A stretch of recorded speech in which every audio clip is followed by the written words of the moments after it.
Hello, and welcome to this edition of Kitty in the Cosmos with me, Kitty Kevin. I'm a healer and a seer for those who don't know me. So I'm practicing healer. I'm also an artist. I bring things through from the vision state. So very recently, I was listening to a lady talking to Bashar, and she was afraid of what was happening to her when she started to go up, as she put it. So I was very interested in the fact she was afraid. I thought we need to explore that. So I'm assuming and I'm hoping that all those who are watching these videos are looking for enlightenment, looking for expansion, aware of the need for the planet to heighten its vibration. And that's why I'm making the videos, because the more of us that can heighten our vibration, the better. We all know this. For the transcendence of that which is going on the planet, more and more of us need to be more self-aware. And it's a very simple thing to practice and to arrive at. So I want to look at her fear.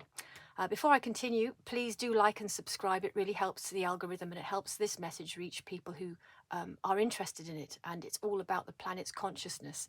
And that's where my passion lies, is raising everyone's consciousness. So please do like and share if you can. So her main fear, this lady, was that she began to go up. So in that instance, she's in a very good gamma state already. So to get into your gamma state, remember, you're going to do your breathing, but not hours and hours under a bongo tree. I always say this, it isn't like that. For instance, when I use a technique where the first breath I bring, the first couple of breaths I'll bring from the furthest star you can imagine, I bring it down through space, through the clouds, through the air, into my body, and exhale. That's what a technique I would use with my clients. And then the next breath we bring from the bottom of the earth. So for me, I ping immediately to that star. So if I do that face to face with the star, hello, hello, what are you doing? There's great humor out there in the cosmos, and it's for you to find. So I don't really practice it. I have to be very careful, because I'll just end up with the star, and that's not. I'm actually bringing the breath from the star. I'm not out there having a hoolie with the star. So it's quite funny. All this you have to look forward to, because it's out there. I've been doing this for years, so it's like a practice muscle. It's like anything. So sometimes people have to take a long time to get into that zone, to get time to get into the gamma, breathe, meditate, and then they're there. They really have to earmark that time. But when you get practiced, you ping in and out as you go. You'll be on and off the tube, pinging in and out as you go, and that's where the fun begins. It's very fun. That is very fun, because you can hear and you can pick up and you can see and you can look at other people's guides and what's going on with them and that kind of thing. Send positivity, send love where you know somebody needs it. That's where you can really start to use your energy exchange. But let's go back to the vision state thing. So you're using your breathing technique to put you into the gamma in order for you to then arrive. You might decide that you start visually in a place of your own choosing. Could be a mountainside or a beach, whatever. Find a place there you feel really comfortable and where you feel you can breathe, you can relax. Keep your eyes closed. Obviously keep out distractions.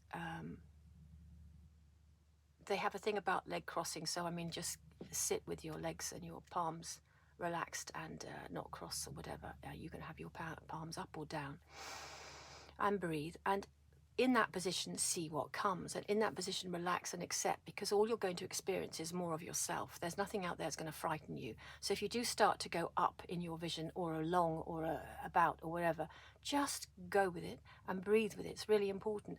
You may be given something. Don't be afraid of what you're given, because that will transform into something that will take you on to the next bit of your journey also. So literally roll with it. Have fun with it. Be in total faith and light, and don't forget, you start everything you do in the name of light and love and all that is divine. So let's just have a quick recap there. I will be doing instructive videos on meditation. They're coming up. But this was just to deal with the fear aspect of where one might go within the vision state. That reminds you, there's somebody out there doing remote viewing. Brilliant. The more of us that get into the gamma and start to do these things, the earth can't have secrets anymore. The evils can't have evils anymore. You know, we really are exposing that which needs to come up, and it's very exciting. It's very exciting. We're looking at a lot of ugly things around the world at the moment, but the more of us that can stay centered and raise the vibration, and it's very hard when we're faced with some of the things that we're being faced with. I would also say it's okay to protect yourself. You know, you're not, it was a misnomer in the Bible when it's a turn the other cheek. Christ actually said, choose another thought. He didn't mean stand there and get beaten up. Okay, so that's a given. That has to be understood now. So in these tumultuous times of change, if you feel any threat on the physical level, you are allowed, you're not supposed to sort of, do an and let it all happen to you. That's not what's supposed to happen. You are allowed to protect yourself. Let's hope you don't have to. It doesn't come to that. But there's a lot of strife in the world, and I think there is guilt attached to self-protection and looking after yourself. So I just wanted to talk about that because it seems important at this time. And choose another thought, because the translation from Aramaic is such that the words can mean various things. So it's very easy to have made that mistake. But really, it's as if, why would Christ be telling us all to victimize ourselves and allow ourselves to be beaten up? No, or abused in some way. No, not at all. He was saying, choose another thought. And if you think about it, the moment you do choose another thought after some altercation or something that's gone wrong for you or something you haven't enjoyed, you can change your vibration on that situation, and you will learn to do it in a quicker and quicker way. Sometimes it takes 2 days, sometimes it takes a week, sometimes you can do it in 10 minutes. It doesn't matter how long it takes. The important thing is that you try. So we're back to vibration again. We're back to centering ourselves in that beautiful place where we can come up like a flower blooming into our meditation and into our vision state. And it starts with the breath. It's simple. It's simple. And it's because it's simple, it brings it down to earth. That's the other thing humans do. We overcomplicate everything. We look for deeper meanings. I heard someone talking just recently on Next Level Soul, and I know him to be somebody who's very goes off about calculations and stuff like this about everything. And actually, it's a beingness and a knowingness. And once you're in that beingness and knowingness, all those things unravel anyway for you. And you have an instant knowing. You don't need to know its exact inside trouser leg measurement or anything like that, because it'll just come naturally. So don't forget it's simple. Keep it simple. Don't overcomplicate anything. And as Bashar always says, choose your greatest excitement. He doesn't mean go, I'm going to go on a fairground ride now. Doesn't mean that every day. He literally means what makes you feel, oh, yeah, I'm going to do that next. Or, or you're recovering from something. You need to find things in increments. So you find the next best thing that makes you feel good. It could be your favorite cappuccino, whatever it is. Doesn't matter how small. That is your greatest excitement. Okay, that's going to raise your vibrations. So to keep you in the doldrums, it's going to raise you up, and you're on the right path. So if you can find a quiet time in the day, perhaps early in the morning or late in the evening when everything is quiet and you can get some time to yourself and you start your breathing, bring your breath from the furthest star and exhale. Bring your breath from the depth of the earth and exhale. And as you exhale, you're doing it in the name of love, light, and all that is divine. Love and light and all that is divine. Out it goes into this bubble of protection around you through your solar plexus area. Then you are safe within your bubble. All translucent light. It's all see-through, all easy. And from there, wherever you go in this imaginary bubble, because you can see through it, you can remember you're good to see through it, you're in your safe place, and you can travel therefore from there, and your guides and your soul will take you where you need to go. You may not travel. You may find that you just have a few moments peace on the beach you've chosen, or in your mind, or nothing might happen that you think should happen.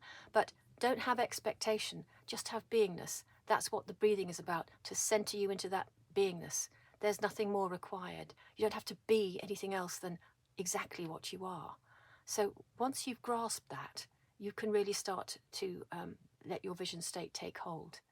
So don't overcomplicate. Don't expect anything, because everything will move on and change with regard to your own development. Your guides know where you need to be. They know what you need to see. They know the symbolism that means something to you. Some symbolism that comes to one person means something completely different to another person. That's a fact. And your guides know what your sieve is. I always call it the sieve. There's a sieve of, for instance, the language that they use is instant knowingness and telepathy and all that stuff. So, you don't actually listen. If somebody's speaking to you in vision state, you're not really hearing with your ears. It's another thing altogether. It's almost like hearing with your heart. It's like that. Because the moment you start, many years ago when I started trying to listen, I couldn't hear anything. Then when I opened my heart to it and allowed it to be, then the words form, because they're not words, they're thoughts coming through the sieve, and they're finding words that mean something to you, and they're finding a communication. Just like giving a reading, I'm given all sorts of visions and impressions, and I'm finding the words for them. I'm painting the picture of them verbally. And that's how it kind of works, because there's no need for language over there. It's instantaneous. So when you're in your vision state, when you've got there, be aware of what comes, be open to what comes, I'm trying to think of an example of something that means one thing to one person. Oh, yes, traffic lights. Always say this. So for me, red is go. Red's energy, bosh, gone. Somebody else, no, red, stop. I mean, dip, chalk and cheese, right? Green is healing, green is relaxing. Uh, on the physical level, green's go. So everything's different. It's very individual. Look forward to it, anticipate it, and just make it your private, quiet thing. You don't have to share it with anybody. It is your private hippie journey, and you're the one who knows what you see and you feel. And go with that. Go with that, and practice it. And if there are unpleasant times in the day, you can practice it then if you can. Just remember you've got a little quiet place to go. It's not encouraging people to be nutcases or anything. It's a coping mechanism, and it's opening out your human soul. You are a soul. Bear in mind, you're a soul with a body attached, not the other way around. So the true essence of you is spirit in being. You are a soul with a mind and body attached, and you must remember it in that order. So you cannot be any more spiritual than you are, because you are a spirit being. We all are. And all the good, bads, and uglies have come here to give us the reflections of things we do and don't want. We wouldn't know who we were without the reflections of what happens around us. For instance, I liken it to being, the white speck in the white cube. If nobody puts a black speck on the other side of that wall, how are you ever going to know what's up, down, black or white, big or small? So that's the beginning of awareness. So when you see the ugliness going on, and don't watch the news at 10, don't watch these people are, paid to often tell you the wrong thing. Go to the independent journalists. They're out there now on YouTube, they're everywhere. People who are honest about what they're doing, they're bringing through the truth about the planet. But when you see it, again, be aware that it's bubbling up to be dealt with, because you cannot have a utopia, you cannot have the new earth if all these things are not dealt with. And there will be lots of disclosures about all sorts of things. Most definitely that's coming. You've already seen a lot of this. We've already seen a lot of this.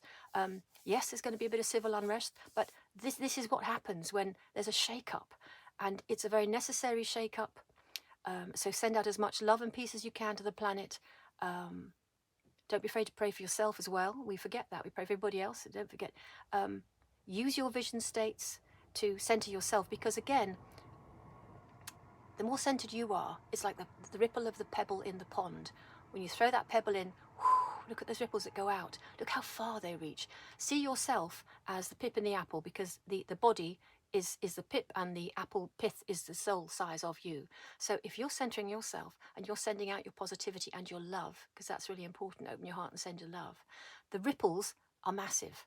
So this is what the vision state can do for you and the planet. You are putting yourself in that gamma state where you can send and receive. You are sending out love. Always do it in the name of love and light, most divine, and you cannot go wrong. There's no textbook. There's no right or wrong here. This is just you being more of yourself. And the biggest gift you can give the world is sending your love out. So don't be afraid to experience what comes when you get into your meditative state. Just roll with it. And that's what I wanted to say today. And if you know anybody who needs to hear this, please share it. Love to you all. I'll see you next time.